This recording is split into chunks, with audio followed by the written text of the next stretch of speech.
What does gun violence in America really cost? Let's start with the human toll. Guns kill 33,000 Americans a year and injure 80,000. From police and hospitals to families and communities, what does it all cost?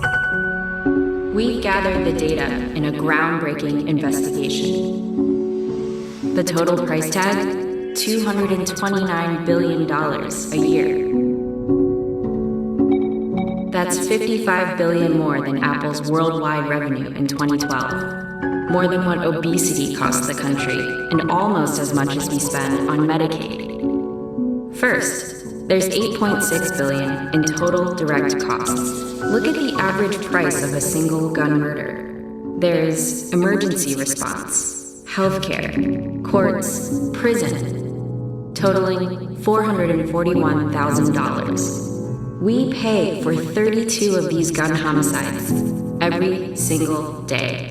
And direct costs are just the beginning. Now add what economists call indirect costs. $49 billion in victims' lost wages and productivity. $169 billion in lost quality of life. What if the toll was split among every man, woman, and child?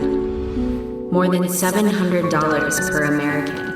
There can be no successful appeal from the ballot to the bullet, and those who take such appeal are sure to lose their case and pay the cost. And we believe in freedom and liberty and the right to keep and bear arms.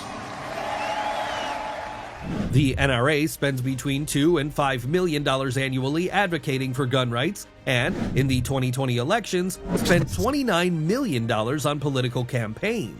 In 1983, the Centers for Disease Control and Prevention, or CDC, began looking into gun violence as a public health issue by creating the Violence Epidemiology Branch. The National Rifle Association, or NRA, opposed the research, claiming that it would result in gun confiscation. The NRA threatened that it was either the research or the people's guns, and this strategy was successful in stopping the funding for gun violence research. These are guns. Okay, not quite. It's a chart of FBI background checks on gun sales over the last 25 years. It's an imperfect but useful proxy for tracking gun sales in the US. And you can see it's gone up almost every year. That spike on the right is guns bought during the pandemic. It's a lot. Yeah, the number of guns in the US is definitely rising. But what percentage of Americans actually have guns? Well, it's under 50%, and importantly, you can see it hasn't gone up in the same way that the number of guns has, which means this rise is not necessarily more people buying guns. Keep that in mind as we change this from a yearly chart to a monthly line chart, which now shows us when the spikes in gun sales really happened. This one's the election of Obama. This is his re-election and the Sandy Hook school shooting. In 2015, there was a mass shooting in San Bernardino where the shooters were Muslim, and experts think that's what this spike was in response to. And of course, the pandemic, but also the Black Lives Matter protests of 2020. This chart is not primarily people buying their first gun. It's people with guns buying more.